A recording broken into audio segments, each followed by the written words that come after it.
आखिर कौन है ये सोनम वांगचुक? तो 3 इडियट्स मूवी देखी होगी सबने। आमिर खान ने डेब्यू किया था, तो ये है सोनम वांगचुक। और इससे बड़ा इंटेलिजेंट जीनियस मुझे नहीं लगता कि कोई और है भारत के अंदर। आखिर इसने क्या करा है ऐसा आज तक?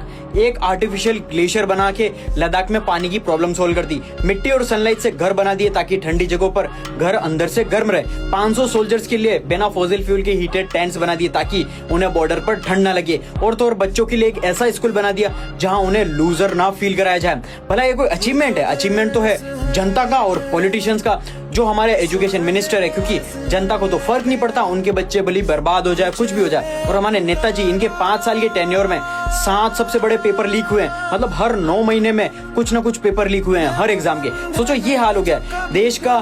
सोनम वांगचुक जैसे एक पढ़े लिखे जीनियस हंगर स्ट्राइक पर बैठे हैं, मतलब मरने को तैयार हैं, सिर्फ इस बात के लिए कि ये पब्लिक सर्वेंट्स अपनी पब्लिक की बात सुन ले। तो जो नीट का पेपर लीक हुआ था वो पूरा ही एक ऑर्गेनाइज्ड क्राइम था, जिससे लाखों बच्चों का करियर और मेंटल हेल्थ बर्बाद, सब कुछ अफेक्ट हुआ था। लेकिन गवर्नमेंट कुछ फर्क नहीं पड़ रहा है। और तो और ये कोई पहली बार नहीं हो रहा है। हमारे एजुकेशन मिनिस्टर के टेन्योर में 2021 में जेई मेंस, नीट यूजी और यूजीसी नीट, मतलब 3 मेजर एग्जाम के पेपर लीक हुए। 2024 में नीट यूजी का स्कैंडल हुआ और यूजीसी नीट का पेपर तो एग्जाम कंडक्ट होने के अगले ही दिन कैंसिल करना पड़ा। और फिर इस साल का नीट यूजी लीक, जो पुणे के कोचिंग सेंटर का एक ऑर्गेनाइज्ड क्राइम था।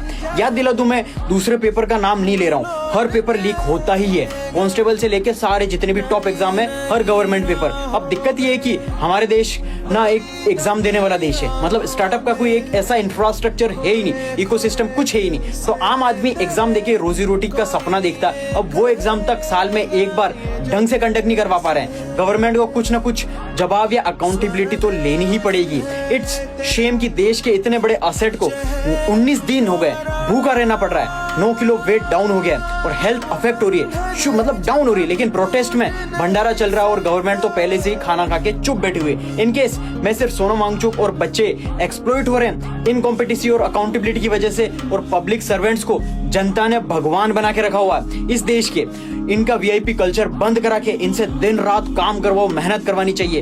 इस वीडियो को ज्यादा से ज्यादा शेयर करो लोगों तक, because we have to change our country. पूरे इस कंट्री के सिस्टम को बदलना होगा। अब बहुत हो गया जाति धर्म जो भी कास्टिज्म, अब एजुकेटेड बनना पड़ेगा और पूरे सिस्टम को, एजुकेशन सिस्टम को स्ट्रॉन्ग बनाना पड़ेगा।